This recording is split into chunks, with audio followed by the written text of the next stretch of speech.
Chronic Curiosity, Part 2 with Mike Manchak.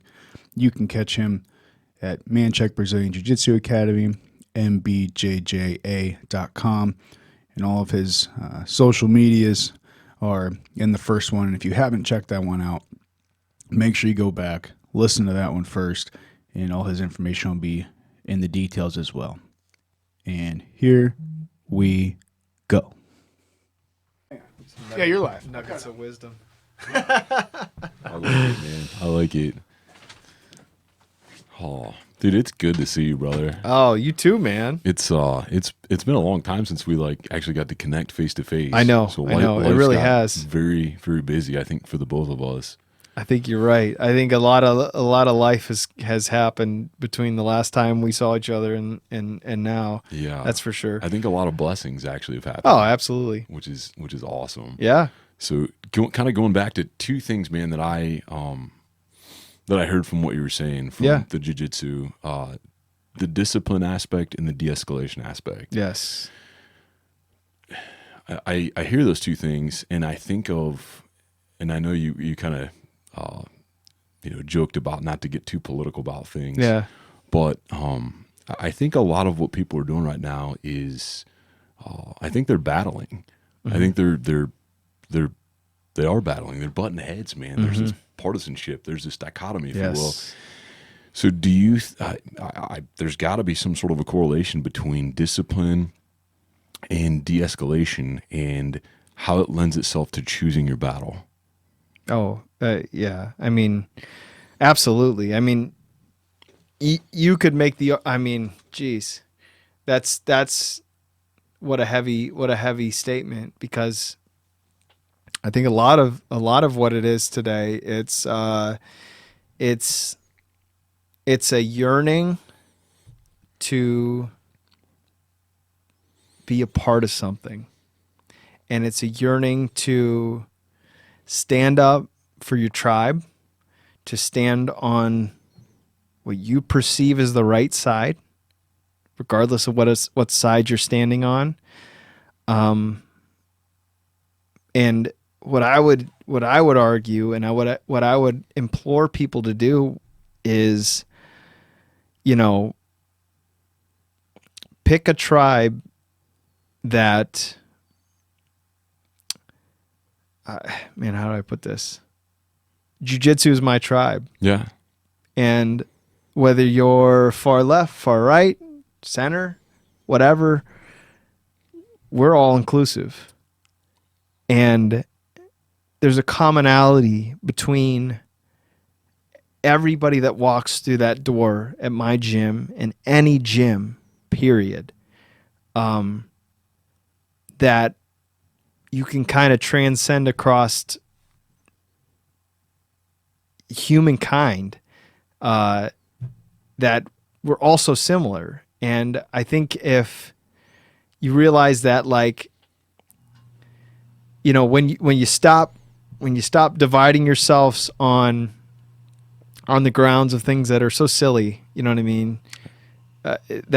And you start realizing we're so similar. We're all so similar. And I've been talking about jiu-jitsu a lot, but it's such a great common ground. I've trained with people from so many different walks of life, from people that, are doctors, from people that are lawyers, from people that, work at a fast food joint, from people that, have lost everything in their life, that have done some terrible things, that are on the mend, from people that have everything in life. But we're all part of the same team. And I think jiu-jitsu is a great, Mike. It's a great nutshell of that, man, that's life. And that's why I love this sport so much, because it's it shows you that man, we are not different at all. I think you dive into what's going on today, and people think if you support so-and-so, or if you back so-and-so, we'll never see eye to eye. You know what I mean? And that's, like I said, that's why I push jiu-jitsu, because it's like, man, I bet if you signed up for a class, like, and you guys drilled arm bars for an hour or two, like, you guys would have something to talk about. Yeah. You know what I mean? And you guys would realize, and like I said, like, I've experienced, anybody that's trained jiu-jitsu knows that I'll tell you what I remember. I remember a specific example. I remember training, you know, when I was like a blue belt or something like that. And there was a guy I trained with there, two guys I trained with there. And I thought really highly of them. They were great people. And I had no clue what they did for a living. Yeah. And one guy invites us out. He's like, yeah, you guys should come. I'm having a little party. I get to the dude's house. I mean, we're talking like, it's like a man. I had no idea that this dude was like, yeah. Yeah. And I'm like, man, what does so-and-so do? Yeah. And they're like, oh, he's blah, blah, blah. And I'm like, really? Like, it was amazing to me, but it just showed you that, like, people are people. Yeah. Humans are humans. And I don't know. Just give them a chance to be humans. Yes. And it's, you know, it's just it's tough. It's tough seeing everything going on right now. I hope, and that's why I'm so adamant, and I'm so fortunate, and in a lot of ways, that I found something like jiu-jitsu. And listen, it's not, I'm not advocating that, like, if you don't jiu-jitsu, you're never going to get along with your neighbor. But If you don't chew big red, yeah. you. But I think everybody could find something in their lives where they can find a commonality with another person. Whether, like I said, whether it be CrossFit, whether it be music, whether it be whatever it is, where you can just shut off the noise that is being thrown at you, Right. Shut to up tell everything you but that. what are you either here or there? It's funny because, like, I I'm know they both. mean well when they're like those websites where it's just like, take this small quiz to find your political party, and I'm like, just like, I don't- what a nightmare of a thing to, like, let me see who I can be mad at. You know what I mean? That's a really good way to put it. Like, I don't want to be put in a box just to tell, like, Yeah. oh, this Are is you an you're in this, individual or what? you're in this Yeah. box, so you have to hate this box. Yes. No, I don't. Stop. Please stop. You know, it's unfortunate. It's unfortunate nowadays, but I will say that, like, it's only as unfortunate as you make it. And we're only as, you know, I hate being in the position to be like, you know, like, well, you know, things are terrible nowadays and who knows, you know what I mean? Like, us humans, we're in control of our own destiny. Yeah. You know what I mean? And if you focus on the things that are important, and if you focus on the things that you perceive as being, you know, the right things to focus on. I mean, it's not the same for everybody, but I mean, you know, anything like this, that's we're guiding our own ship. And I have faith that humans and society as a whole, like, you know, I mean, it's been a rocky road, you know, it's very rocky right now for sure. But you know what I mean? I'm optimistic, and I think as long as I have something like, you know, jiu-jitsu is what I keep circling back to, because it's a really important part of my life, and it's a huge part of my life. But I tell you what, there's so many things that are, like, there's so much turmoil nowadays, you know, culturally, politically, you know, to an extent, like, at a sociological level, with everything that's going on with, like, COVID, and I mean, the list goes on. But I tell you what, the thing that gives me a little glimmer of hope is when I walk through the doors of my gym, it's all the same. I love it. Yeah. And it's not, there's no difference between now and 10 years ago. Yeah. It's always been the same. And that tells me that people are people. Can we do better? Hell yeah. Hell yeah, we can do better. But that's just like what I said.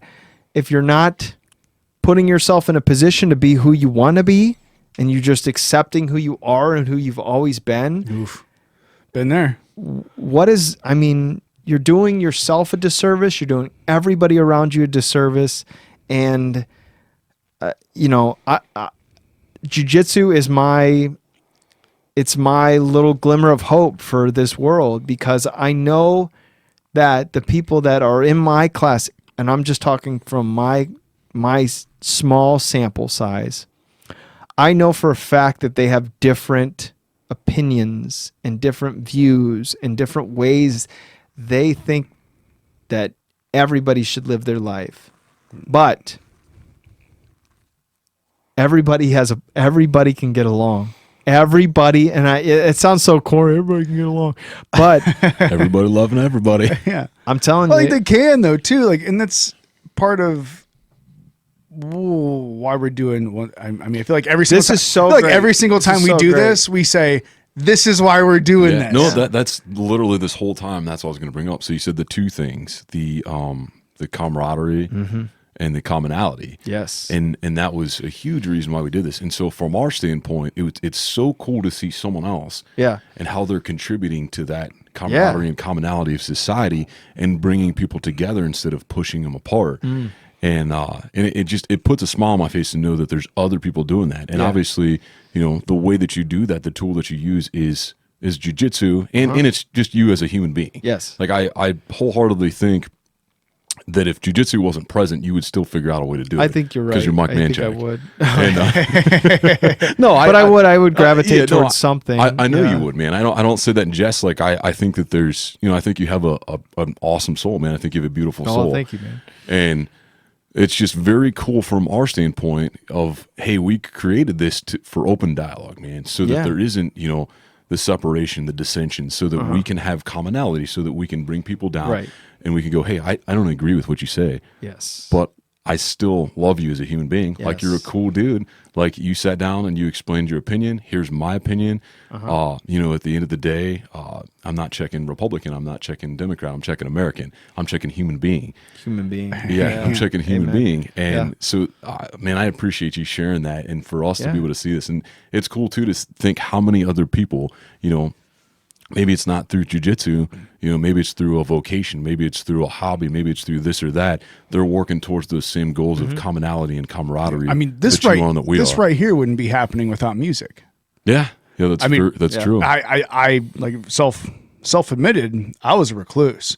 I was a terrible human being, and that one comes out Monday. I was a pest. Yeah, and Tony found that the reason we're right here, that Tony found out that I knew how to play a guitar. Yeah. I'll just put it that way. And I didn't. Yeah, and so he kept bugging me, and because you got to pick up your guitar, you got to play, and I was like, all right, well, only if you sing, because you got the voice of Jesus and Fergie, like, except like Songbird of our generation. a whole octave down, it's like, so that was what started, and we didn't know shit about each other, Sure. and we just started playing music, Yeah. and that's just what we did, and Yeah. then slowly we played music and learned this, that, whatever, and then I don't know, it's probably 5-6 years, something like that. Yeah. Here we are Yeah. doing a podcast with our musical recording. This is so equipment. great to see. And like I said, when we first started this, it's great to see this. I mean, I think anybody should, anybody, and Joe Rogan says it all. I mean, he's been such a great piece of society lately, because it's like he always tells everybody that's on there, you should have a podcast. You should have a podcast. But you could push that forward and say, I think anybody should have a podcast, because not only does it validate your opinions, but it makes you really think about what you're saying. Oh yeah, right? I remember the first. This is being recorded, yeah, right? I heard that. So it's not just like it's like, oh, this is out, flying off. Yeah, this is out there. Yeah, like, it oh, is. Yeah. Like this, and is... it's important, because it's cathartic in a lot of ways, where you can say, it's a snapshot in time, and there are important discussions that need to be had, right? Because hindsight is 20/20, obviously, but you look at any period in history, and the people that are experiencing that probably didn't think much of it, right? Mm-hmm. Like, you know what I mean? Like the the people that lived through World War II were thinking like, I don't know, there's this guy, and you know what I mean, or like, you know, you can take it down, you know, the timeline as far as you want to go, but in hindsight, you realize how significant that period in time was. So it's just great to have. It's always great to have discussion. Yeah. And it's always great to have discourse.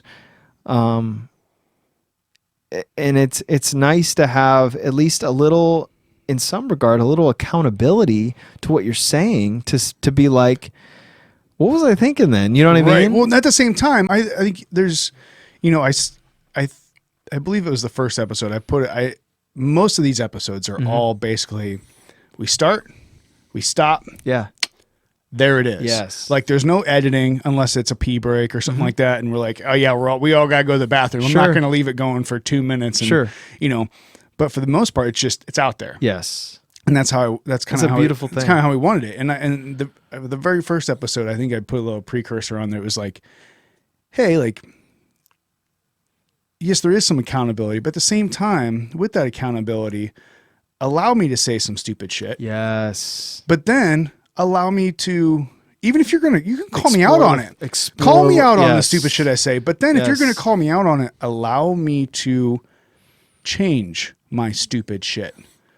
I would completely You know what I mean? agree. And that's what nowadays we don't can't. you don't have that luxury. You don't have the ability to Canceled. Yeah. Yes. So that's the problem. Like there's got to be a way back for society. Yeah, and as a whole, like there has to be a way More back. jiu-jitsu. Maybe. I mean, I would Yeah. But I think that's a big piece of it, of this too, is how do we find our way back to some kind of semblance of humanity? Yeah. Because I feel like we lost that in the last 10 years as a whole, as a, you know, like just shit's so weird. Yeah, you're exactly right. But at the same time, I would push back and I would say, I don't know if we ever lost it, but our perception of it has been lost. Yeah. So It's just been tucked down deep down inside of us. Well, and not even that. I just think the perception of where everything's going, whether it be manipulated by you know, a third party or whatever it may be. Like I said, when I walk through the doors of my academy, it's all the same, and it's all the same it's ever been in 10 years. And maybe it's a little biased, maybe it's a little skewed, maybe it's not taking into account everything that's happening. But you know, I really do believe that like human beings have so much in common with each other, and if they would just find a catalyst to like kind of access that, to find like we're not different at all. right. Regardless of who you voted for, or like what side you back, or like how you feel about A or B, or you know, whatever that is, it's finding a commonality. And maybe it's jiu-jitsu, maybe it's something different, but I implore people to put themselves in a position to, you know, to find some common ground. And I mean, it's hard because it's like you're trying to think of something like that's, you know, that's blanket, that's across the board, that goes good for everybody. No, there is. So I think at first we have to realize the second that I realized that, and we talked about this, I guess it's the episode coming out soon. It won't be out. It's not out right now. Yeah. But we talked about like the fact that we are all on this planet. We are whatever you decide that means. Yes. Yeah. That's a good way to put it. Yeah. We are all in the same place at the Yes. same time, and we are all trying to live this life. We are together, whether we like it or not. Yeah. And guess what? None of us will get out alive. Yes. As we think, whatever that is. You know what I mean? yeah. So like, if we can start there and go, we're having the same battle. When you really boil it all down, we're just trying to keep all of the cells that make up our mind and body alive Yeah. for as long as we can Yeah. and be as happy as we can, there's We got a shot. We got a shot. Yeah. If you can realize that. Yeah, Like, no, absolutely. you know what I mean? And that's Yeah. whether it be, whatever else you can find something you love. I was I gonna say, think hopefully we can progress that along and make a few more connections. well, yeah, Yeah, so yeah, maybe yeah. find at above something a cellular level. Yes. right. Find something you love Yeah. and find people that love that too. Sure. And as long as it's not hate, because that's fine. Sure. 'Cause No, you can no, love. Some absolutely. people, and sometimes I feel like we had the discussion the other day too of like, is there evil? Is there good? Like, whatever. But find something that isn't divisive. I No, guess. absolutely. Maybe that's the Yeah. core is And find like- something that's not divisive, and you will find people that you could find division with Yeah. within that. Yeah. So find that thing that's not divisive and find those people to And you realize can they're just people. You can make the argument, and just like Tony said, where, and like I would say, like your avenue to better yourself helps better society. A better version of you is a better version of society. And if everybody would take that step to do a little better, to step out of their comfort zone, my avenue currently, and I don't know if this is going to be the same thing for life, sure seems like it, but is jiu-jitsu. I mean, if I can create a spot where people can come together and that number of people is growing, and as that number of people grows, different people interact with different people, Right. different political views, different races, different whatever it is, whatever that whoever says that divides us, that separates us as human beings, if I can create a place where those things are dissolved, I mean, that to me, if I can keep that contribution, and I always said that, like, That's a great contribution. I feel like, and it's Yeah. it's an avenue. I mean, and I'll be honest, like, I don't want to be too virtuous because it's a byproduct. I opened the gym because, I mean, if we're all being frank, I didn't want to drive an hour to go train.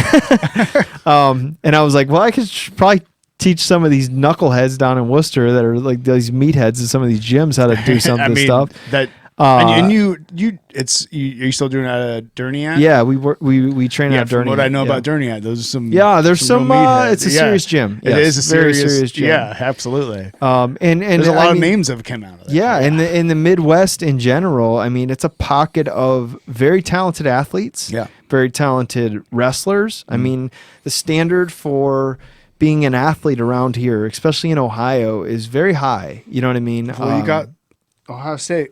Ohio State. I mean, you're kind of you're like top of the food chain Yeah. as far as like athletics go. We make them in Columbus so they can send them out somewhere else. Yeah. Because Cleveland ain't taking them. Yeah, but I mean, that at its core, that's where it started. But like, what it evolved into, it's really interesting because, and I talked to a friend of mine and I asked him, and it really hasn't come to fruition yet. And I asked him, a really honest, like, I really had to look inside myself and say, like, well, it's chaotic. What can I do? Like, what can I do to help? And it was really nice of him to give me a perspective because,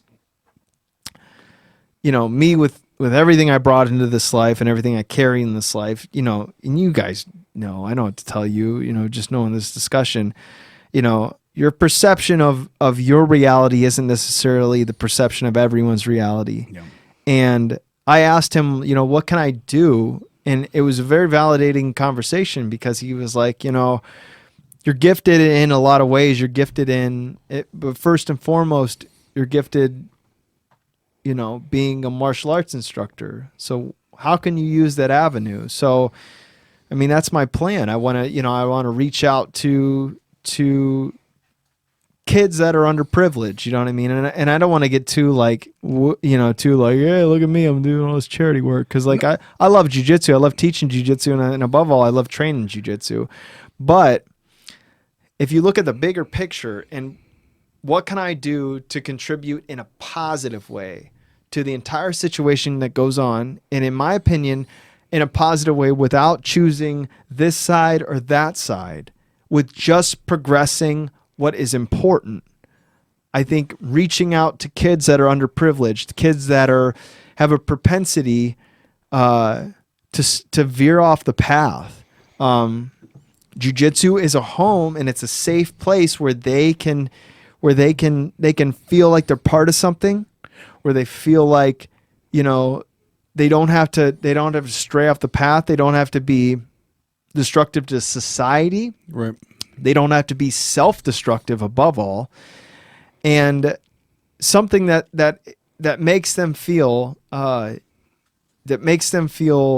validated as a human, and to be honest, and to be real honest, that's the next step in my chain. That's what I want to do. I want to reach out and offer what I have to people that don't have it, right. and to bring what I know and love, and all the great things that come with jiu-jitsu, and show that to the rest of the world. And that's kind of what I'm doing, but like to show that to the youth and show them that, like, show kids that, like, when I could step on a mat with a guy that has completely different views of the world than me, but we can share something.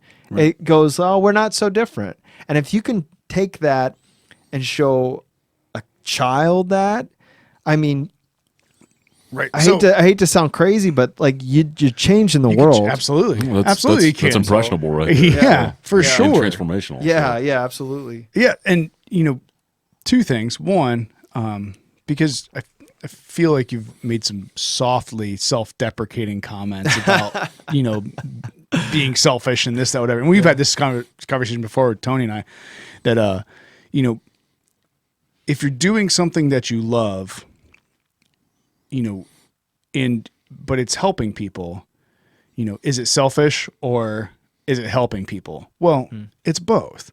But if you can find a way to do something that you love and help people, then no one gives a flying fuck where the chicken or the egg came first. No, you're right. Yeah. You know what I mean? If you're helping people, you're helping people. And Yeah. if you can find enjoyment in that, then hey, great. Like that's even better, because if you find enjoyment in it, then you're going to help people even more because you want to keep on going. Right.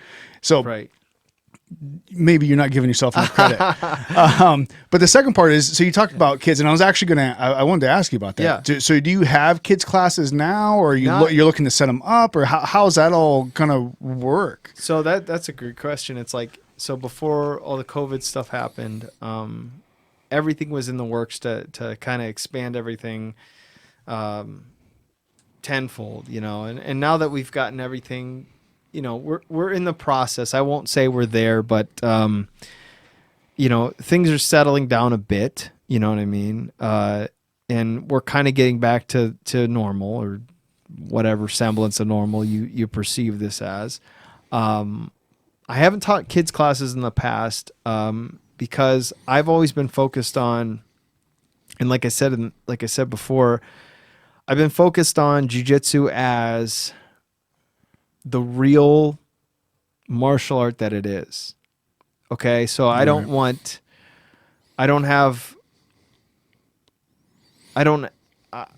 have a capacity before to reach anybody that wasn't a serious competitor, or to somebody that really didn't have the want to be there, I guess, in a strange way. And to some regard, I still kind of have that attitude, and but I think jiu-jitsu is so much bigger than that. That like I said, I think everybody could benefit from it, and soon enough, youth classes are in the works. Okay. It's a matter of kind of developing the curriculum and getting the framework in place, and I really want to be sure I want to be sure what I'm putting out there is exactly what it should be, because kids are so impressionable, and there's a big responsibility as far as, I mean, I'm a parent, but there's a big responsibility I feel when you start teaching kids classes. It's not like I'm just like throwing the kids on the mat, like, yeah, start shrimping, you know what I mean, or like start, you know, do some monkey rolls or something like that. I take it very seriously, and I take what I teach people very seriously, and I'm very calculated in how I approach everything. So, you know, short story long, kids classes are in the works. They're coming very soon. And I look forward to it, and I look forward to kind of contributing on that front. And I think that'll be even more of a powerful thing, and kind of it'll take the academy further. It'll take Worcester locally in a very good direction. I know a lot of people have asked me. I get questions all the time, like, "Hey, when are your kids' classes?" You know what I mean? Right. I want to get my kid in some martial art. I want to teach them how to defend themselves. I want to teach them some discipline, and you know, it gives them something to do that's fun. And I think jiu-jitsu checks every single one of those boxes. But it's a serious thing. And it's a very serious thing that you know, in most kids, and the difference for me is, most kids, and you've talked to a lot of people, they're like, "Oh, I did karate when I was little." I don't want that. I never did. And I don't want people to be like, "Oh, I did jiu-jitsu when I was a kid." I mean, maybe they did. You know, maybe they're like, "Oh, I trained at Manchak Brazilian Jiu-Jitsu, you know, when I was a kid, and now I'm an adult, and I just didn't find it in my life, or they fell out of it." But it's something that, like, literally you could train, you could keep with you all your life. And that's why it's so important to me to make sure this is the right move, and to make sure everything is exactly in line. I mean, you can ask my wife. I'm very calculated in how I make moves, and I don't make moves very often, but when I do, I want them to be exactly the right one. And it probably goes back to, like, kind of how I, you know, I mean, jiu-jitsu's left a big impression on me, where it's just like, you know, when I make a move, it's got to be the right one. It's calculated. Yeah, it's very calculated, not reckless, and it can't be reckless, because you're going to make the wrong moves even when you make the calculated ones. So Make you're the going to wrong have to moves take by the littlest margin. Yes, and you're going to have to take risks for sure. You got to move. There's a precedence to move, but at the same time, and I think it goes back to, and like you were saying about being you know, kind of like self-deprecating at some point. It's funny because I always tell this story. So the reason my gym is named the way it's named, so it's named Manchak Brazilian Jiu-Jitsu. You could be perceived as being like, you know, oh, it's like, you know, it's like Trump Tower, you know, you want the name out there, whatever, however you perceive that. But it's actually the opposite for me. I see a lot of gyms, and this doesn't mean anybody with the gym that doesn't have their name on it means anything. It's just, this is my personal feeling and how I wanted to approach it. But a lot of gyms, it'll be like blah, blah, blah jiu-jitsu, and you're trying to find who's teaching this class. Who is this person? Who is the black belt? And they're hiding behind all this flash and all this, you know what I mean? Like killer jiu-jitsu out of blah, blah, blah. And I wanted it to be so upfront and transparent. It's Manchak Brazilian Jiu-Jitsu. This is the instructor. I'm not hiding behind anybody. And it's kind of a callback to, so my instructor was Matt Waterhouse. His jiu-jitsu academy was called Waterhouse Brazilian Jiu-Jitsu.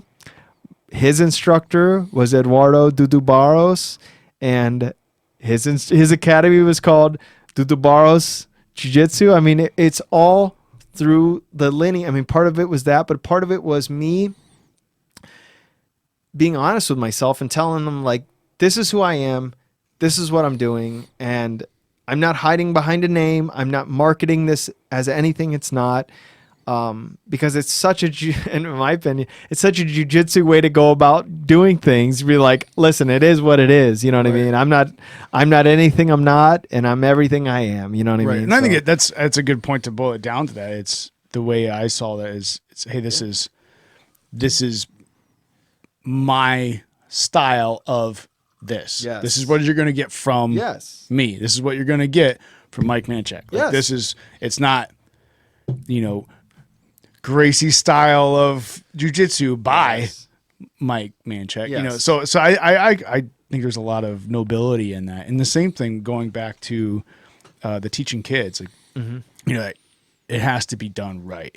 If it's something serious, we're all three fathers sitting on this table, and I think we all agree that when you have a child and you are teaching them something, the level of severity of what that thing is greatly changes how it's taught. Mm-hmm.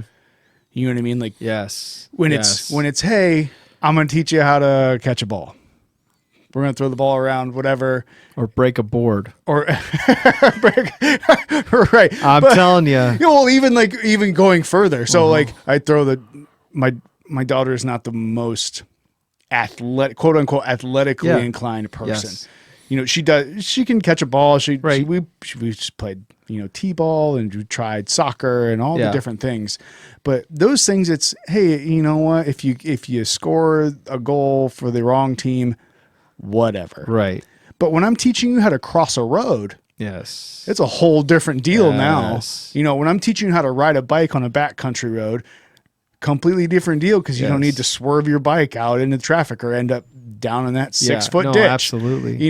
And I especially coming from someone who obviously takes jiu-jitsu very close to heart. Mm-hmm. And from my understanding of it, and to seeing how, I've heard a lot of people, I guess that's one reason I've gotten interested in it, and is you hear so many people saying how it changed their life and how it's like that, the technicality and the mental chess game, and you can just leave it all out there for that, time you're on the mat, and all these different things I've heard repeated by so many people. Yeah. Like I said, never been in an academy before. I would love to. Yeah. I'm pretty flexible for a big guy, but I'm sure I get my ass beat. But when you hold something that severe, as a, not necessarily a belief, but constitute, it's, you want to teach it right. And I can really appreciate that, especially with kids. And so to that, one, like, what's the age that you bottom out teaching now? Is it just 18 and up, and then I don't know how much you can say about what your plans are going forward. Like, what are you looking at? Because obviously teaching an 8-year-old is a ton different from teaching a 10 or a 12-year-old and a 14-year-old or 16. You know what I mean? So that's great. It's great question. So as of right now, it's obviously adults, and a lot of that goes back to what you're saying, and what we've been talking about this whole time, where as an adult, when you start jiu-jitsu, it's just a sport, and a byproduct of that sport is self-growth, and discipline, and learning something that like really transforms you as a person and makes you question all the things you thought you were. As a kid, there's a responsibility for me to teach them how to be all these things first, and jiu-jitsu is a byproduct. Right. That's tough. Because, like I said, and no offense to anyone, and I don't mean this in any bad way, there's a difference between catching a ball and breaking a board and teaching a kid how to immobilize another human being or choke them unconscious. I mean, there's a level of responsibility. I don't think anybody could take that in the wrong way. There's a level of responsibility that comes with something as real as jiu-jitsu that in my opinion, it can't be applied to anything else. When people are saying, I want something for my kid to defend themselves. I mean, obviously I already made the argument that like there's no better form of self-defense in a broad sense. I mean, But you don't want that kid to get in Exactly. trouble on a playground for So knocking Billy out. You have a responsibility. Putting as Billy unconscious. Yes. Not knocking him out. But Yes. yeah. And it's the same thing we've been talking about, where it's like, if you're not careful and if you're a good instructor, and this kind of lends itself to all the conversations we had, whether it be every police officer should be a purple belt, right? You have a responsibility as an instructor to make your students understand the gravity of what they're capable of. Ooh, that's a good life lesson right there, just period. Yes. And how, it's that silly, Spider-Man quote, probably been said before, but with great power comes great responsibility. And among other corny quotes I've said during this whole thing, but we are not lack of corny quotes on chronic curiosity, my friend. There's even more importance to make sure, like I said, to make sure I'm doing it right, because I get that question all the time. It's like, why aren't you teaching kids? Why aren't you teaching kids? Why aren't you teaching kids? Kids are not easy to teach. Kids are not easy to teach. On in a simplistic view, I'm not there to be a babysitter. Right. I have two little hellions at home that are just like the light of my life. Right. That demand a lot of my energy. Your yes, hellions. Absolutely. But at the same time, and I love kids. I love, I'm going to teach kids, in the near future. But I want to make sure that it's even more important when I teach kids these moves that they're right. It's everything's right. It's in the right order, that I'm teaching things in the right order, so everything comes out the way I expect it to be, and that the kids understand their responsibility more so than any other martial art, and more so than anything else they do. Because you always hear that, this martial art teaches, discipline and this and that, but I think it's almost like it's this Hollywood version of martial arts that, if you sign up for a karate class, you're automatically disciplined, or you're somehow the Karate Kid, or you're not gonna be the Cobra Kai kid, or the kids, bullying the other kids. So there's a big level of responsibility that I'm teaching kids to have jiu-jitsu in their life in a positive way, and only a positive way, and to never use it in a negative light. Because listen, we're all guys. We've all transitioned through those teenage years, and those are trying years. And we've all done stuff we're not proud of, right? And we've all been people we're not proud of. And imagine being a person that you're not proud of with a loaded gun at all times. That's a very big responsibility. When I teach adults, that's on you. If you're a good person or a bad person, I'm trying to push you in the direction of being a good person, but you're an adult, and adults make adult decisions, and adults have adult consequences. Now, as a kid, and a lot of adults make really bad decisions. Exactly. But I think as a child, I think in a roundabout way, there's a lot of responsibility on something like this, and there's a severity of what I'm teaching these kids that could help them tremendously in life and build confidence that they're not afraid of everything. But at the same time, I understand the bad side of that, and it's the same thing that people make the argument against. And I've heard good jiu-jitsu players that train, that say if you teach all law enforcement guys, you're gonna teach these knucklehead cops how to choke people better, or how to be better at what, and I understand the sentiment. Right. I do. And I think anybody who's ever trained or, has a good head on their shoulders understands the sentiment there. But I think even more so, it's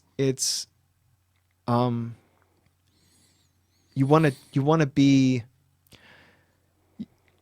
to teach them the right things, and especially kids. I mean, it's near and dear to my heart, and that's why it's taken me so long to get kids classes going, because I don't want to go about it really like I take it very seriously, and it's a Right. very, very big part of my life. And I don't just teach to be like, hey, what the hell, you know? If you hear me talk like in my my everyday life, it probably sounds a little bit like that. Like, yeah, I go get beat up a couple times a week. You know what I mean? But everyone does that. They yes, downplay it a little bit. I do. I downplay it, but at the same time, I mean, there's very few things that are as important as jiu-jitsu in my life, and it's definitely more than a hobby. It's definitely more than a pastime. And I mean, to circle back to the kids thing, I just want to make sure I'm doing it right, and I understand that there's a big responsibility on my shoulders because this isn't breaking boards. Right. You know what I mean? It's channeling things Right. through their life. And you know, and that's why, you know, I've heard, I don't know if I've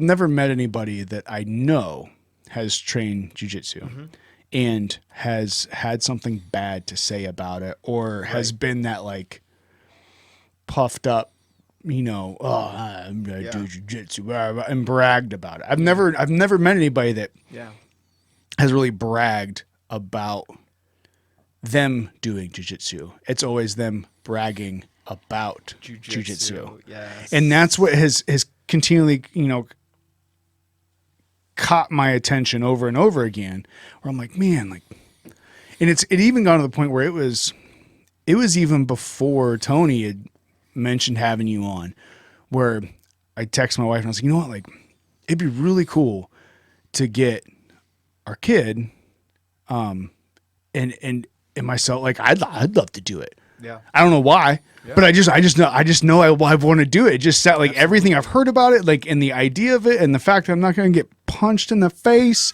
like, that's really cool too. Yeah. But like the technicality, and I have a very engineering brain, so like how things work and being able to fit the pieces together, and like, so it sounds like that. But I was like, you know what, like, that sounds like something that'd be really cool to get our kid in too. Absolutely. And it was just, and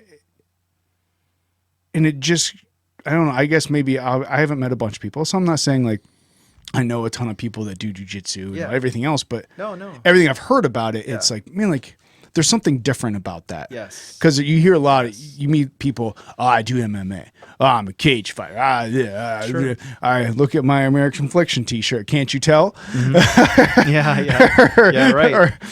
or whatever it is. So it's like, there's just something different about that. And so I can applaud you for teaching it to children. Is a whole different, you know, teaching children how to incapacitate somebody.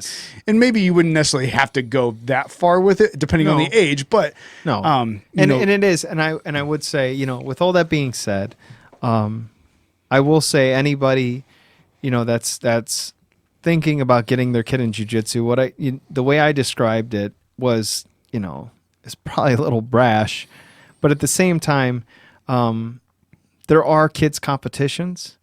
The rule sets are set up so the kids are as safe as possible. Your kid's going to be more at risk playing football, probably more at risk wrestling.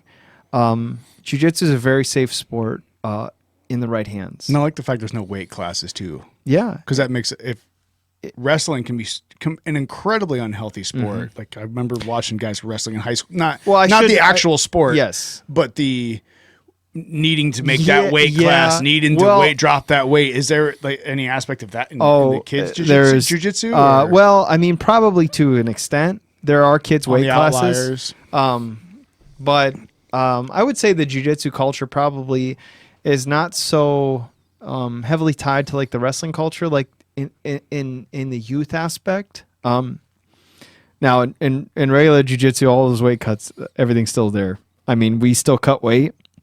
We still look like we're on death's door when we go to a tournament. It's an unfortunate byproduct of our sport.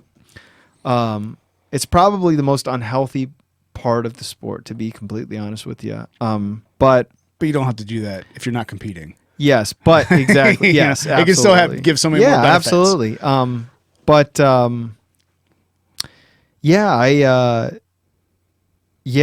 I would say, you know, it's like anything where jiu-jitsu exists, and things like situations exist that are less than ideal, right? Someone's going to So- exploit something if they can to make it work. Exactly. It's always going to So trickle down. These from things, there. we all can agree that these things exist, right? There are tools People. to be able to handle those things, right? Right. If you understand how to handle these tools, would you rather have it or not have it? In my opinion, I would always rather have it. Right. And I mean, we could be talking about anything. Right now, I'm talking about jiu-jitsu, but you could be talking about firearms.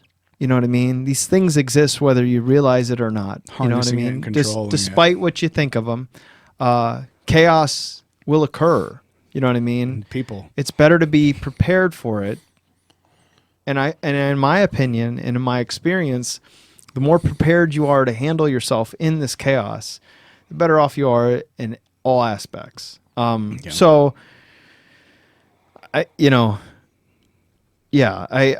think I don't want to shy people away, because I know I talked about it in a little bit of a brutal sense, but I think jiu-jitsu is excellent for kids. I think it's one of the best things you can get your kid involved with.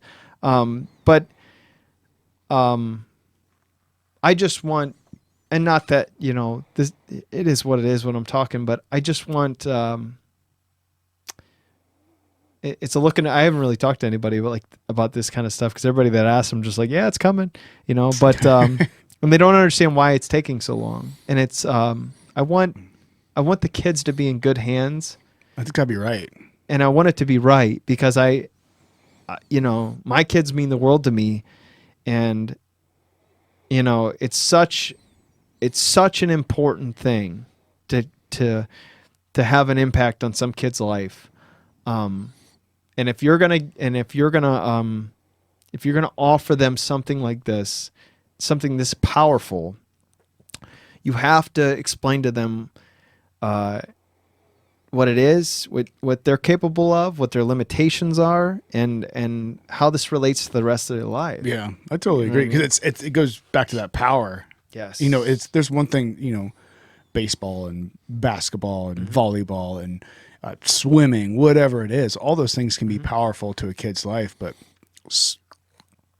when you're in a lot of different aspects of it, one, we talked about the camaraderie and the social aspect of it, and just that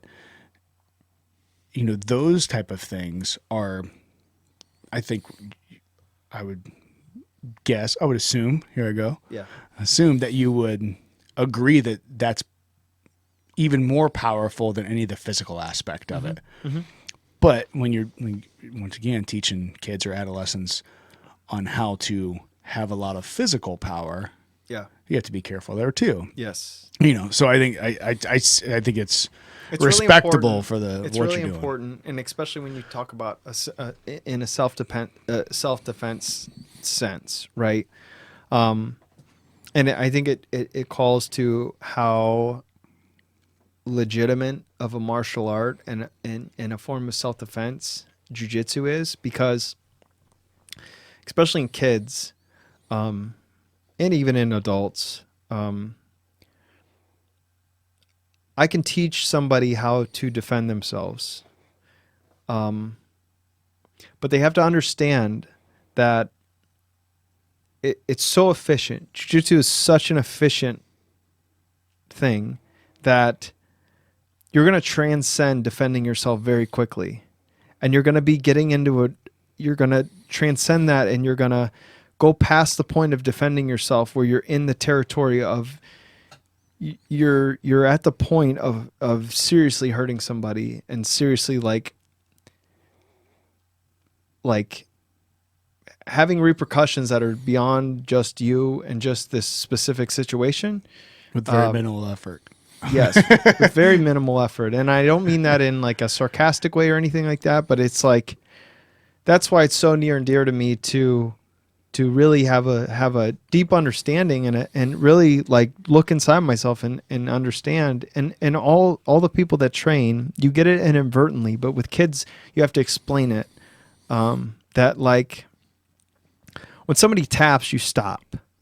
When You have to control that emotion. you have to control it, and it's just as important, right, as being, and if you ever been to one of my classes, you know how I talk, and I always talk about being first and leading the charge and being the aggressor and being in control of the situation, and when you're not, doing everything in your power to get back in control until the tap comes, and then it's done. Right. You know what I mean? Being able to let and go. having that power to do that is a very interesting thing, and I don't think a lot of people talk about it, because like, especially when you teach kids, like I could teach a kid how to, if somebody's mounted on them, I could teach them how to get out of the mount. I could teach them how to reverse it. And then part of that is getting through that, and then before they know it, they're on somebody's back and they have a choke in. Okay, now you have the choke in. Did you teach the kid anything at all after that? You know what I mean? Do you understand what you're teaching these kids? And I don't mean to get in the weeds too much, but I remember being on Facebook one time, and a friend of a friend, definitely not going to name any names, but they were real critical about. I put a post up about I'm teaching kids classes soon, and it's strange. I mean, it's the way the internet works, of course, right? Social media. Oh, it's but they made a big point about like how kind of equating jiu-jitsu to like how dangerous it is, and how much of like it, it's like why would you teach your kids something like that? And it was the first time I was ever like, so face value, right? I'm like, you've never done anything difficult in your life. Like what are you talking about? You know what I mean? It's the armchair quarterback of the world, right? Yep. But at the end of the day, they're right.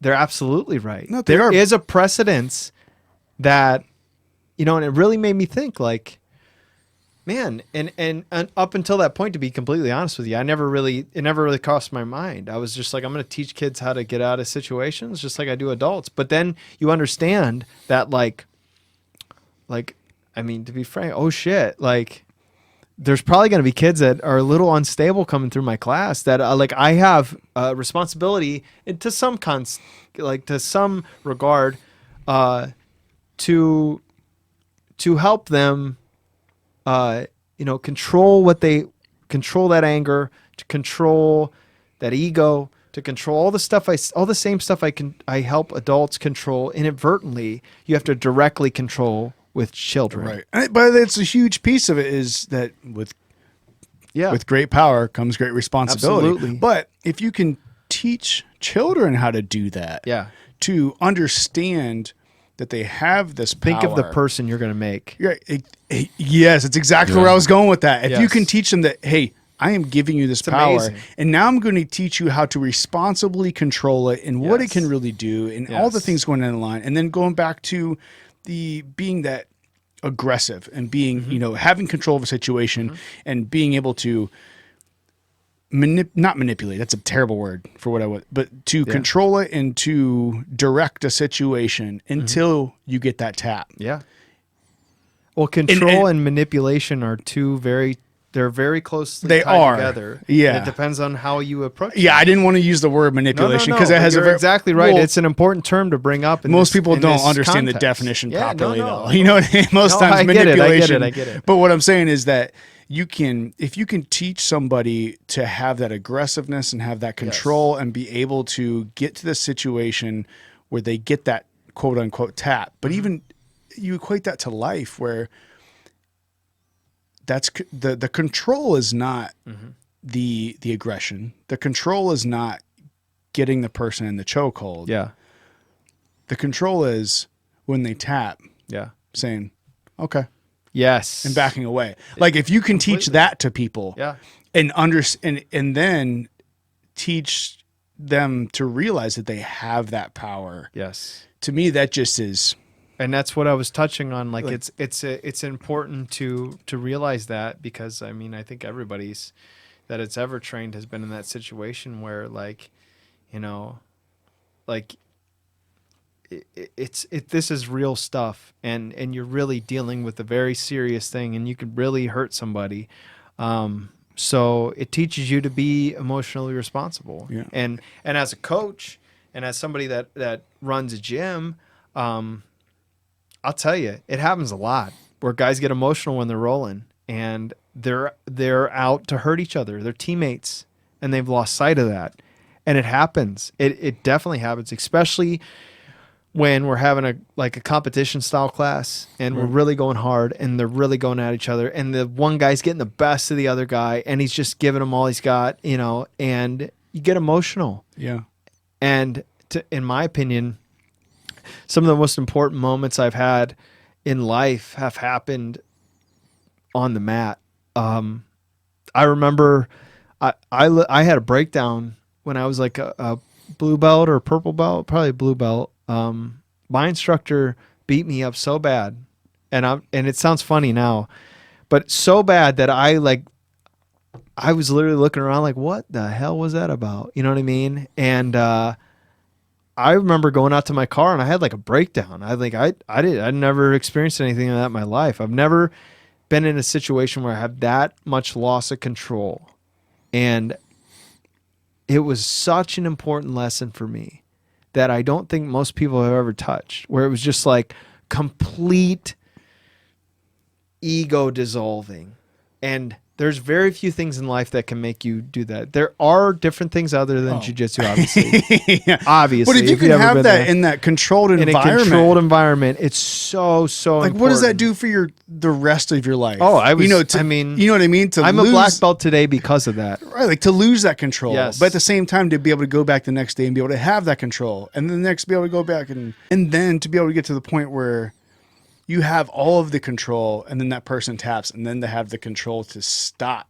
And then to be able to have all of that in that environment, and then go out to your real life, I can only imagine. Well, think about I'm just the like psychological repercussions. Right, that's what I'm saying. I'm just imagine having totally all projecting that in your head, and this is like every jiu-jitsu practitioner that's ever been on a mat for an extended period of time, or I would argue anybody that's ever got a belt promotion in jiu-jitsu. You've had this thought in your head, and you've dealt with these very, very complex emotions. As it, and I don't mean to be not inclusive, but I'm just talking about my personal experience as a man, and I mean above all as a human, but having that kind of that, especially nowadays, it's so crazy to hear everybody talk and stuff like that, because I know they've never been in a situation like I've been in, just at least on the mats in that context. But, like all those complex emotions we're talking about, and then going into a place, like let's say you go to a bar and somebody wants to start shit with you. Do you really think like you're going to have any, and this is just like a sneak peek into like the thought process. This is why this stuff is so powerful, because like you've been past the point of where you can defend yourself to the point where you're the aggressor again. Right. So when you need to pull back and you're like, I'm going to seriously hurt somebody. And when you've had those tough rounds where you laid it all out, you left everything on the mat, and you've got emotional and you thought about ripping somebody's leg off. I've done it. I've been there. Unfortunately, I've been there, as a brown belt. I remember being there and against somebody that was not as skilled as me, that meant no harm, that was just training hard. And it's just like, man, but at the same time, what a great experience. What a great thing to have to cross that plane to become a better individual, to become somebody better. And yeah, everybody asks everybody makes that comment, you go into like a situation where you're like, nobody's starting a bar fight, or like you said, like those people that are like highly skilled, like they're the last people you got to worry about like getting in a fight or anything like that. Right. And that's why. Well, it's because you've been in the situation where like you're skilled enough where you have the power to be the person that's starting the engagement. Why? And the why. That's exactly it. And yeah, it all circles back. So, Dude, I love what you guys said about emotional responsibility and then that emotional accountability that goes along with it. And I mean, just kind of, not to segue or jump from what I said before. Segue wherever and the hell you want, another bro. analogy, but just going back to people in general today, man. If they possess that emotional responsibility, like the arguments might be more fueled by facts or by understanding, and then there would be an accountability of that emotion. And I don't know that a lot of these arguments would even exist and or start. No, because people are just talking. I mean, what's facts these days? What are we talking about? What are you talking about facts? There's a few you people want that still to use facts. segue? Let's talk about aliens. There's a segue. okay. Please let's not. All right. How about I there's a rumor that you are quite a musician as well. You said you were a guitar. You said you were a guitar Yeah, I player, and played then now you're guitar for a doing. long Then you time. started doing karate. Yeah, I did. Yeah. That's my life in a nutshell. Yeah. I played guitar, I did a little karate, and then I think there's a few more things there. I think welder, philosopher, We've seen. aficionado of literature, yeah, I don't know. a modern day Renaissance man. If you will. Yeah, Yeah, man. I had to be honest. Like I said, I'm real eclectic. I like a lot of different things, but I got it honest from my dad. He was a super eclectic guy. He taught me that you don't have to be that. You don't have to be this person, because he was never that, like, this guy.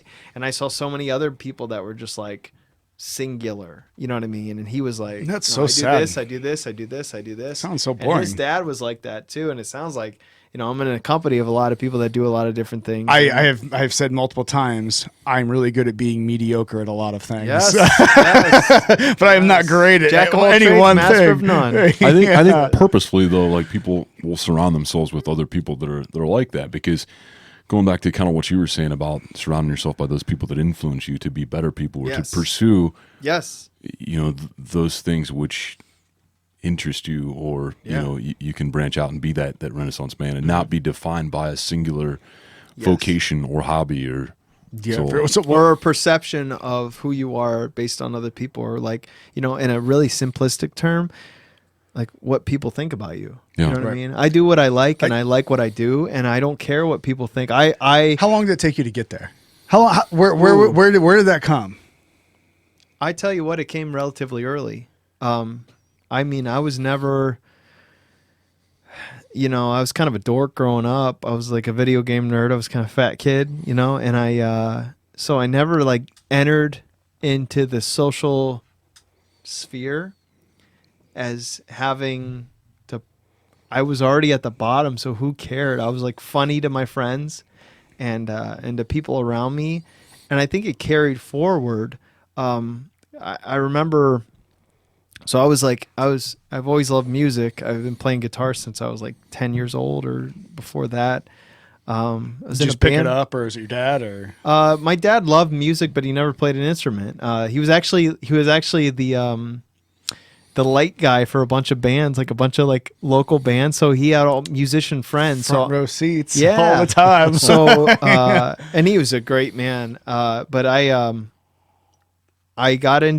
started playing guitar when I was like 10. And then I went from there, and like I said, like he's a big reason I was so eclectic, because in high school, I played sports a little bit, and I was friends with all like the people that played sports. But I had a metal band, and I remember, so this is how I didn't care about any of that stuff. It was like, I was in a metal band, and we played at a battle of bands at Peabody's when I was in a metal band.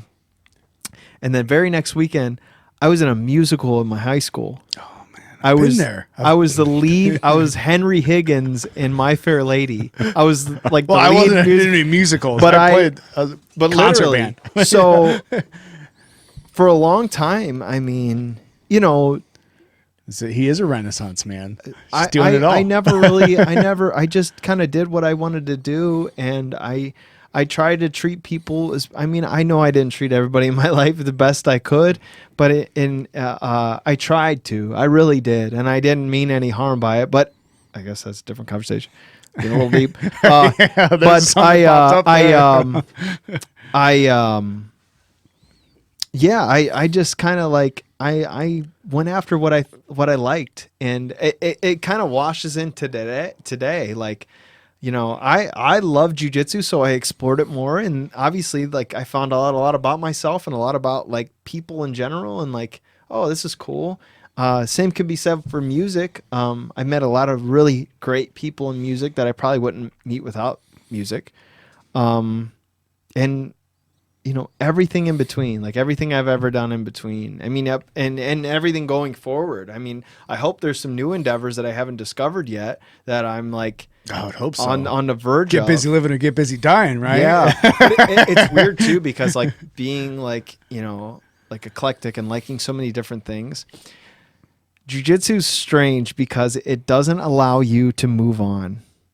You can't cut it off and move on to something else, because if you do, you can't come back. Right. Because if I'm a black belt now and I just quit training and go to like explore what I'm going to be a professional archer or something like that, and I'm like, I'm not going to train anymore. I got to put all my time into that. When I come back to jiu-jitsu 4 or 5 years later, I'm going to be like a purple belt, like probably a kind of out of shape purple belt. And we have this saying in jiu-jitsu, when you rest, you rust. Ooh. And you could apply that to everything in life. You know, and I have a great friend of mine, Jay Nance, that has told me so many nuggets of knowledge. I mean, I owe so much to that guy. Probably one of my, like, on my personal Mount Rushmore of jiu-jitsu influencers, he's definitely up there.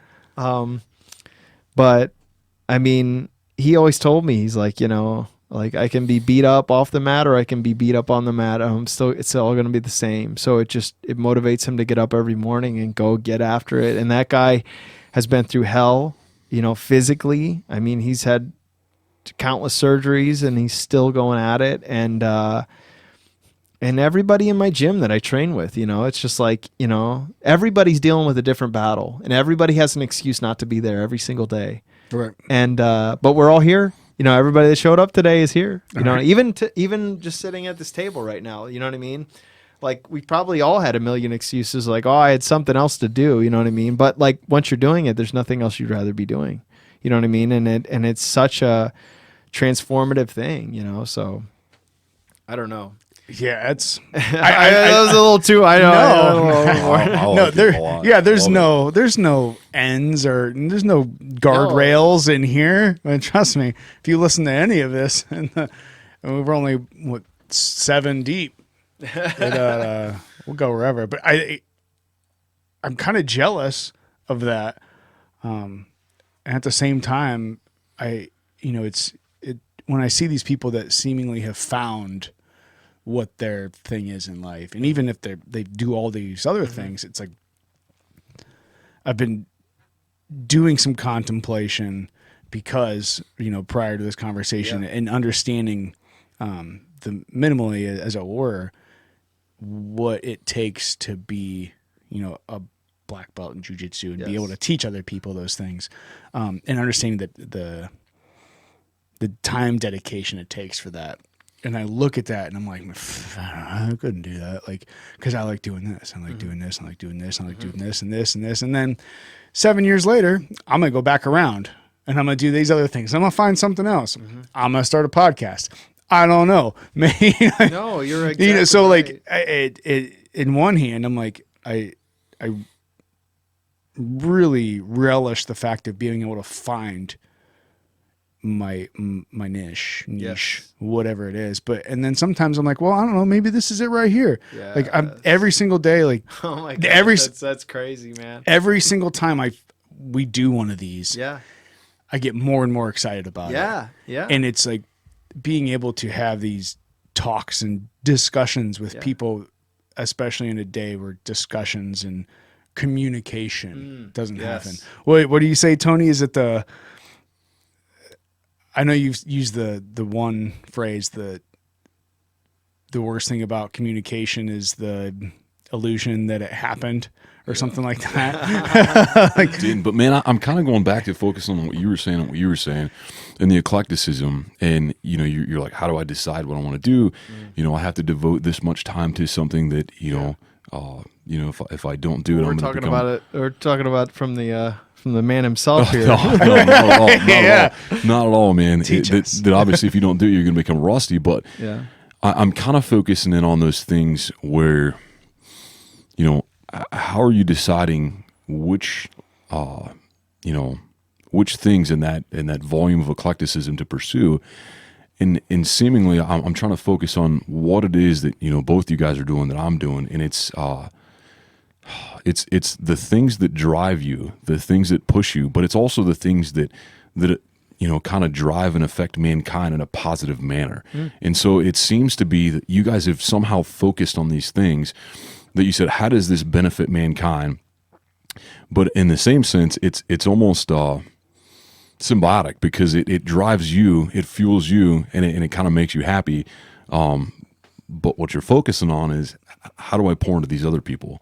And I don't think that's coincidence. I think both of you guys are considerably smarter than that to just call it coincidence. So that's pretty darn cool. I mean, it just kind of happened. It did, but it didn't, man. Because what I'm saying is, you could have chosen a bunch of other things. You could have chosen to focus on your career.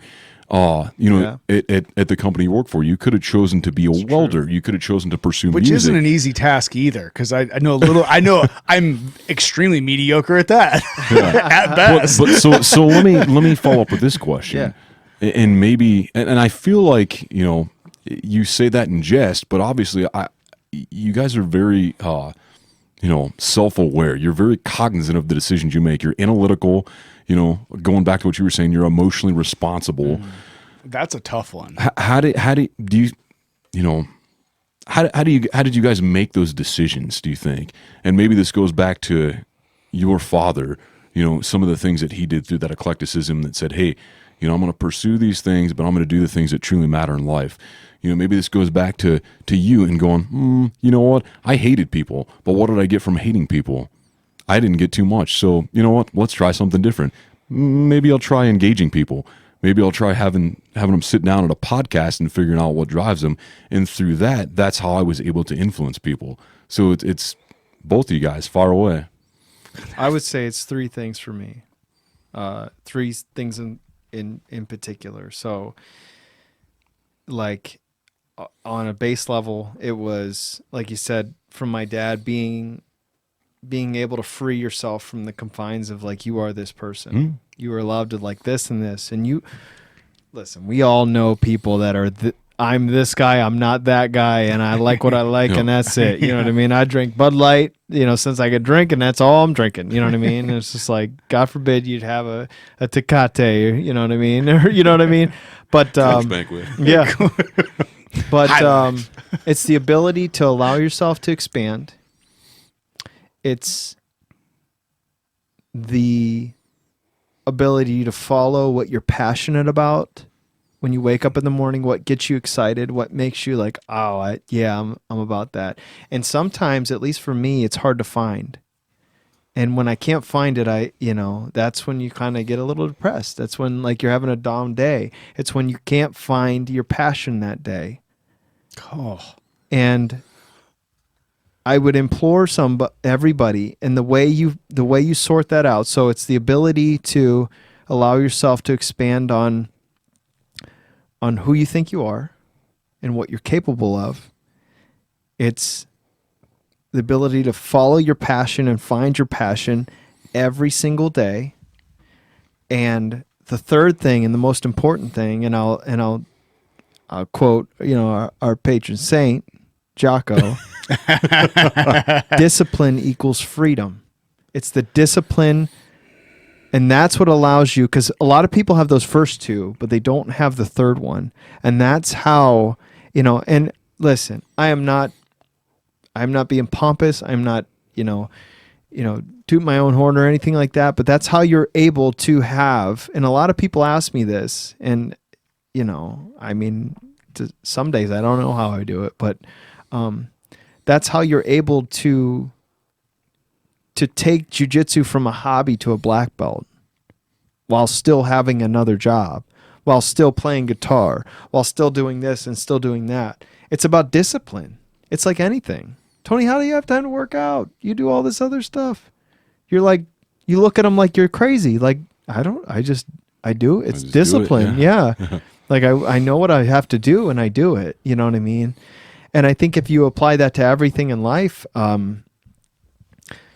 you know, you're going to have down days. You're going to have days where you lose that passion, where you lose your focus. You know what I mean? But everything else saves it when you know, and it's kind of cathartic in a lot of ways, because the two other things will save the one thing. Days where you lose that passion, where you lose your focus on your passion, the ability to be like, or when your passion brings you down, when you're like, man, I suck at jiu-jitsu today. Like when you get beat up on the mat and you're like, I don't even know what I'm doing, man. And jiu-jitsu is a great example of that. But days when you either can't find your passion or you failed at what you're passionate about, the ability that you can be whoever you want to be, and you can expand, and I'm not just a black belt. I am not just a jiu-jitsu fighter. I'm a lot of different things to a lot of different people and a lot of different pieces of this world. The first part is important to rectify the second part. The third part is the action, the discipline to fix that, and the discipline to fix the things that are problems. And everything kind of plays, in my opinion, when you're lacking discipline, you have to find passion. When you're lacking and you're feeling like you're stuck in one lane, you have to remember that, like, I'm a lot of different things. You know what I mean? You have to find a new avenue.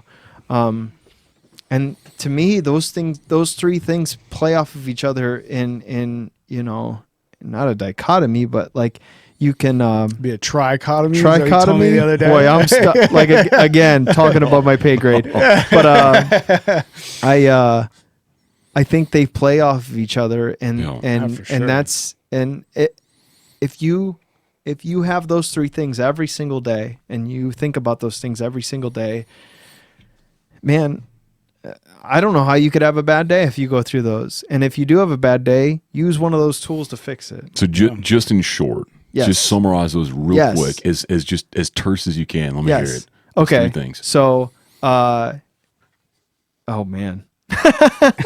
So, I guess you know, be passionate about what you do. Be disciplined in what you do, and be aware that you can be whatever you want to be. All of it. And anytime you lose sight of any three of those things, go back to the other one. You know what I mean? Reset. Go back to one. That's good. Oh man. Oh. Sucks to follow that up, Fred. Yeah, right. So I'm just playing. No, dude, it's very individual. I don't know. So I that's just why- kind of. But that's the thing. It's like you. you know, and I'll go the 3-point thing.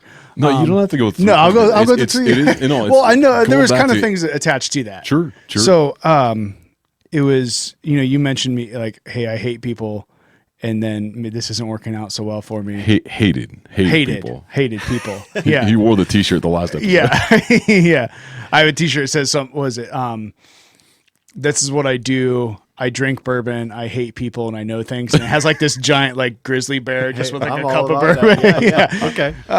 But no, that was kind of, it was when I woke up from that, going basically, you know, I'll try to stay in the same, I'll try even to stay in the same format. When I was going down a path and that path wasn't working out, it's going, okay, maybe I need to change my direction. Mm-hmm.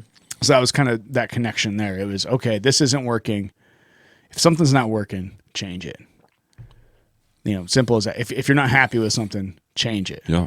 I was miserable with my life, so I changed it. So how did you change it though? Well, we I know talked. you're getting that. Yeah, that's a lot of work. So, you know, to change it, I think I've just recently discovered something that's really neat. I think this was Val Ravikant that talked about this. Awesome dude. He made the point of, if whenever you need to do, say you have 5 things you need to do, if there's one thing on that list that you want to do, do it.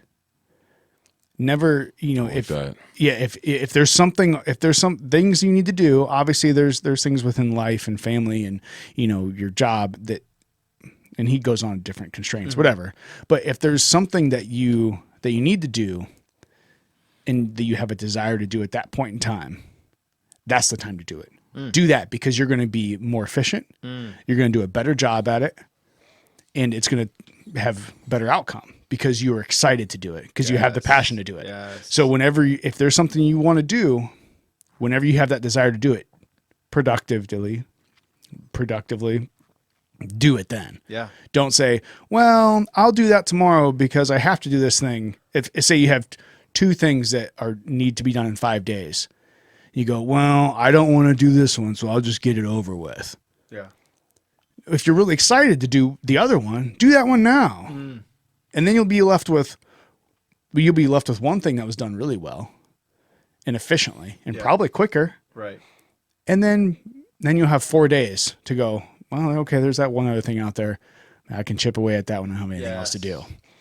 So that was a big thing. It was like, cause I'm a guy that has 10 projects going on at all times. Yeah.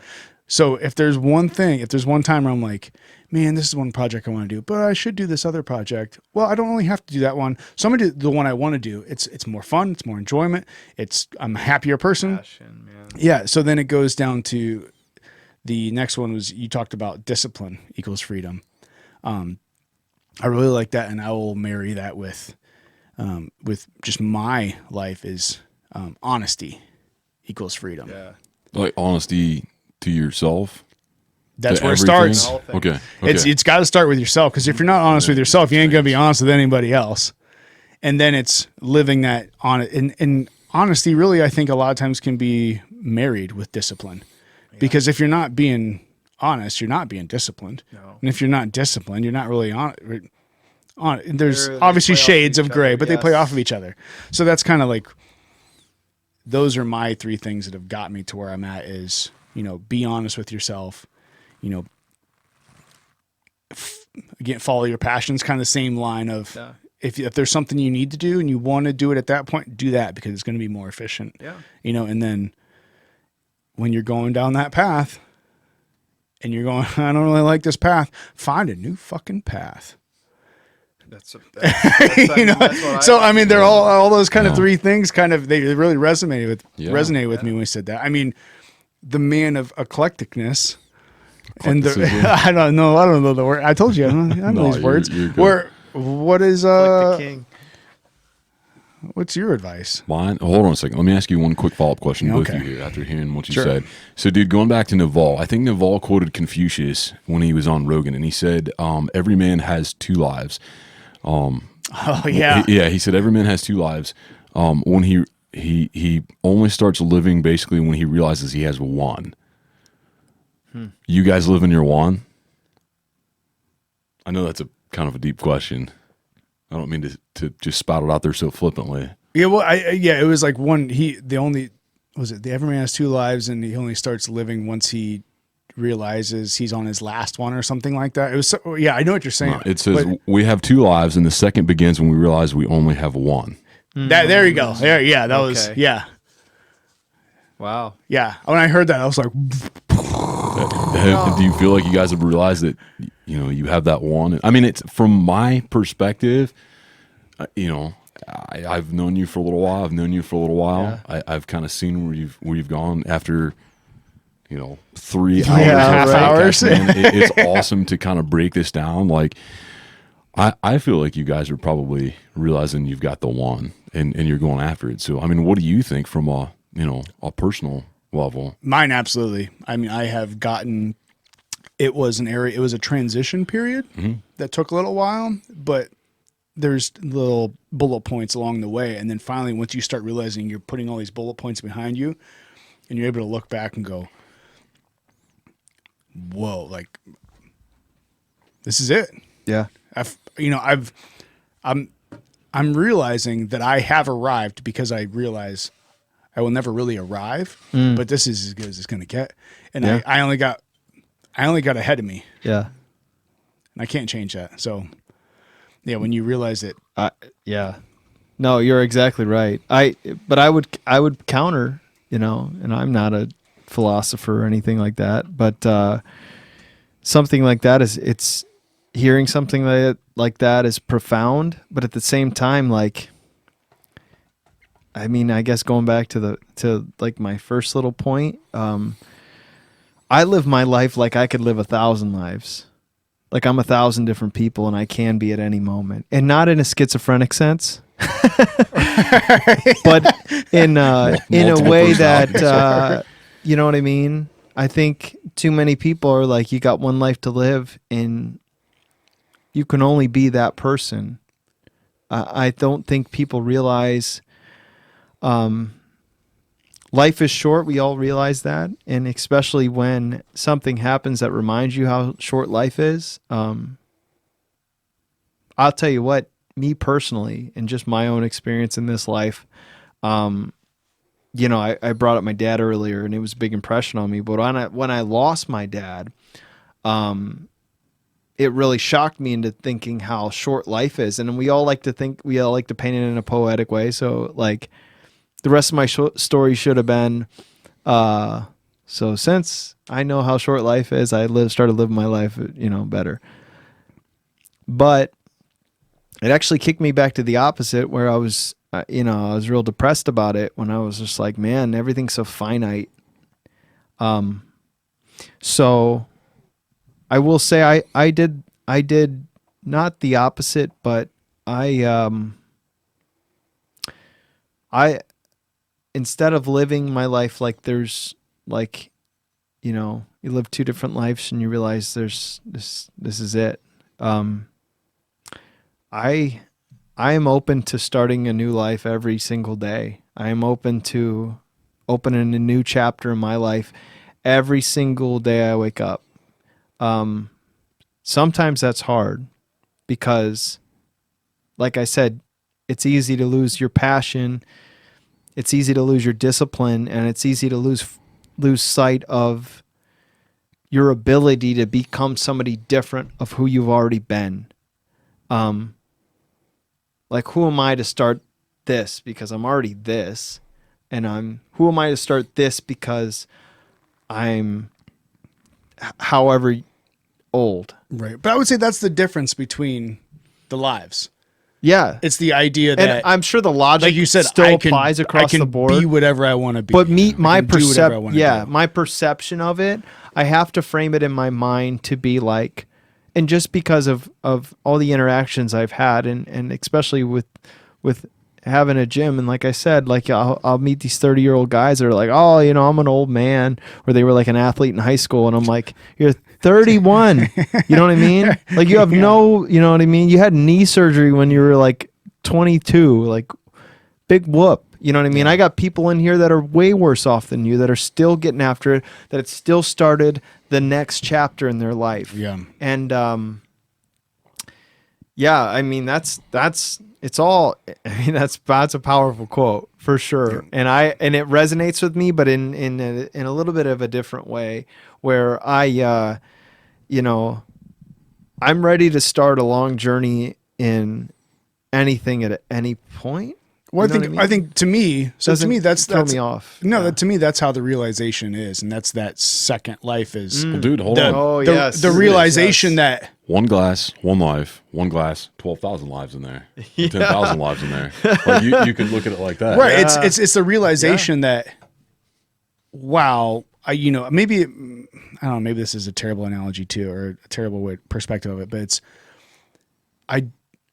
when you stop realizing that you have to be what you should be, or what everybody else wants you to be, or what you thought that you should be throughout your day.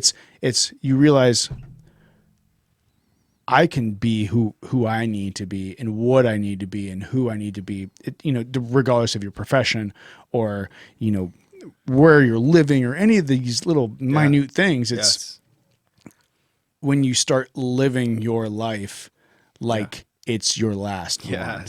Or when you start living your life like you could have 1,000 ones. Where you just start the time where you start living your life. And that is such a good point. It's such a solid point, because it's like you know, you could approach that two different ways, right? You could be like, you know, some people would take that as being like, you know, life is short. You only have so much time, so you better get after it. You better get going, because like before too long, you're not going to have time. And like I said, my perspective is like, you know what I mean? There's so much time to do things. You know what I mean? I have so many, you know what I mean? I could be a black belt over, I could be a black belt in another martial art, you know what I mean? But I see it from that lens because of my interactions. And I'll be honest, like I started jiu-jitsu when I was like probably like 20, 21 or so. And when I was that age, man, after high school, it was like after high school, my band broke up. Man, I was low, you know what I mean? And I was like, I found this thing. I remember the ultimate. I feel like if you're not low from the ages of 17 to 24, well, there's something wrong with you. You're trying to figure it out, right? And I was like, if you're on top of the world at 22, you have a world of hurt. Coming. You have a world of hurt. Probably some hallucinogenics involved. Yes. But yeah, I mean, I was selling myself short at that age. And then once I, you know, got through that, and it's just like, and I'll be honest, I pull a lot of inspiration from, like I said, the people I surround myself with, the people, there's a lot of sage wisdom I get from the people that I train with every single day.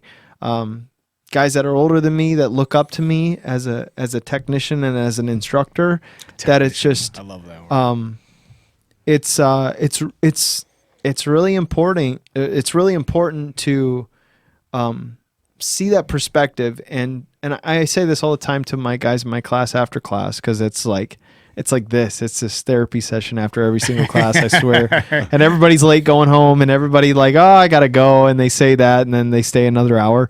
But you know, especially, I see people starting over and starting a new chapter in their life so many times at what I do at my academy, that it forces me to not box myself in. Right. To be like, that's beautiful. I know a guy that started jiu-jitsu when he was 60. Yeah, that's and beautiful. He's a blue belt, and he'll get his purple belt soon. And it's, look, will he get the black belt? I don't know. You know what I mean? Right. If he works hard, you know what I mean? I would love to give him his black belt, and I would love to tie it around his waist and to let him get that validation, because he started at such a late age and had the courage to come in there. Odds were against him. Everything was against him. I mean, everybody else his age would have packed it in. And he's been such a source of inspiration and such a source of wisdom and such a source. I mean, you find these mentors in your life in the strangest places. And I think sometimes it takes a little bit to realize that they're there, and you have to be willing to listen to what they say and to take what they say into consideration. And, Right. and a lot of times, especially in my position, like I'm a mentor and I don't realize it. So you have to be careful what you know, where you're guiding people, and you have to be a good example Right. of, Well, like, you know what I mean? Yeah, and you said, I think you kind of hit on it, and you said, and I'm gonna change your words a little bit. Yeah, no. So you said people that are starting over, and then, you know, people that start new chapters, and maybe it's just sometimes you just have to end the chapter. You don't start over. You just start a new chapter. And I feel like that's been a meme, you know, on some middle-aged woman's wall for a long time. Yes. No offense. What was her name? Karen? No, come on, don't go there. So, but I think so you don't have to. Sometimes you don't have to start over. Sometimes you do have to start over. Yes. I've been there. Yeah. You know, sometimes you have to start. Sometimes you have to start over at 15. Yeah. Sometimes you have to start over at 30. Yes. Sometimes you need to start over at 60. Mm-hmm. But maybe you can just start a new chapter. Mm-hmm. And on that point, we're pushing 4 hours now. No, we're good. No, That's fine. Any last things, Tony? Because I think maybe we just need to do a part dose. Oh, I'm some game point. for a part dose. down. With that, Yeah. yeah. So I know Dude, real quick. Yeah, like I let said, me let me dumb this down real quick because we've been Yes. pretty philosophical, if you will. Yes. Pretty solving world problems, if you will. Yeah, I know. Dude, two things. Hit me with them real quick. Okay. So one move, I just gave you 3. one submission. Like, dude, Oh, here we go. Okay. what is it? I remember what it used to be. I remember you told me this at the brewery when we were drinking one time.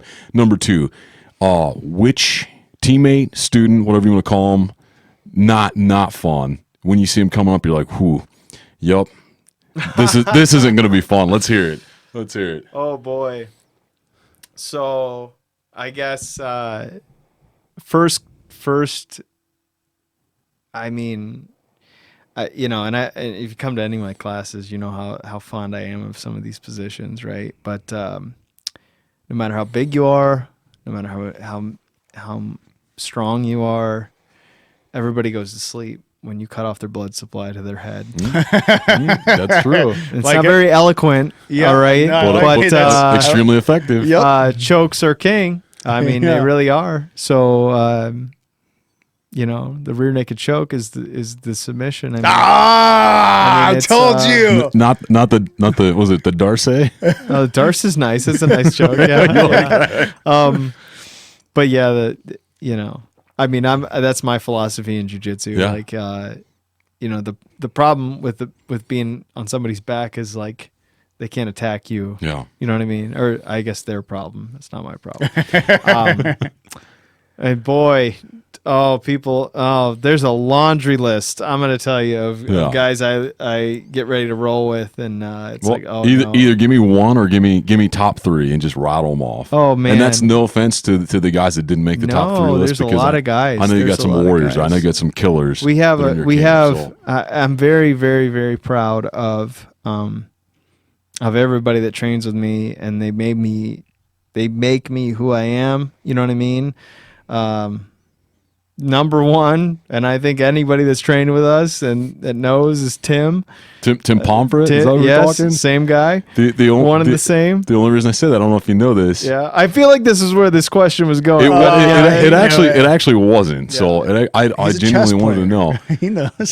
He was my history teacher in high school. So I know. Yeah, it'd be cool to have him on. Back in the day, he gave me a book about some Russian body weight exercises, and I'm like, this dude's out there. Tim This is dude's such. different. I mean, I love him. he's a great guy, and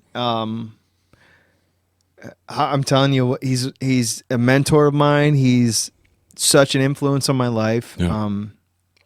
He's humble. He's powerful. He's you know what I mean. He's lived a lot of life and continues to have a great outlook on it. But yeah, just a nightmare. I always say we always we always say so. There's a kids movie, Finding Nemo, if anybody's familiar. Yeah. And when there's a scene in Finding Nemo when I think it's Dory goes and meets the sharks. Just keep swimming. Is that what we're going with? Well, hear me out. So, Yeah. so Dory goes and hangs out with the sharks, and I forget his name, but the one shark's talking to her, and he smells blood, and his eyes just go black, and he goes nuts. So this is Tim in a nutshell when you roll with him. So it's like, oh, he was such a nice guy, and then his eyes just go black when you smack his hand and bump his fist, and then it's like, here we go. Here we go. So- I think we need to get Tim on the podcast. I think so. There we go. I think he would Let's come on figure the that out. podcast. Yeah, I think he would. There it Yeah, is. yeah. Come back on the podcast with He's Tim. a very let's interesting do it. guy, very Super well read. interesting. Part he is. two? He Super. is very We'll smart. we'll get the We'll the get build. both of them. Yeah, let's we'll get the build out done because that we're doing a build out for Right the on. room. And we're going to be able to fit a lot more people. I mean, more than 4 or 5 gets real Yes. weird trying No, to do no, a I get podcast. it. Tim's not a small human being, so we need to do Yeah. the build. All right. So let's do that. That's large the plan. We'll get it done, and as soon as we get it done, Mike Manchak and Tim the Shark Pomfret. Yeah. Pomfret. Tim the Shark Pomfret. will come back on. Blaster. Yeah. Thank you so much, Mike, for coming on. I appreciate it. And Tony, as Thank always, you, guys. phenomenal. Thank you, guys. Cheers. Cheers. Salut. Salut. Oh, he left. I'll get some more. Get some more. Right. That was phenomenal.